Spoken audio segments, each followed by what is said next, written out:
બને તો થોડો સમય આપો મા બાપ, એ અંતરના આશીર્વાદ આપનારને એક ક્ષણ માટે જઈને ભેટી લેજો. એ ઘરમાં હયાત છે એ તમારા નસીબ છે, બને તો એનું હૈયું ઠારજો. પંચ મહાભૂતમાં શરીર ભળી ગયા પછી એ અસ્થિને ગંગામાં પધરાવીને કરશો હું?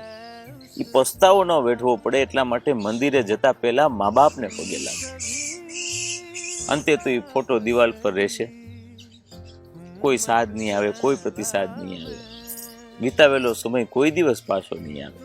એ પસ્તાવો ન વેઠવો પડે એટલા માટે હૃદયથી મા બાપને પૂજજો, મા બાપને પ્રેમ કરજો, મા બાપને સાચવજો. માતૃદેવો ભવ, પિતૃદેવો ભવ, આ જ સનાતન સત્ય છે. આ બધું સમજાય તો છે, પણ એક કાળની ઠપાટ લાગ્યા પછી સમજાય. એટલા માટે અંતરના હૃદયથી મા બાપને પૂજજો.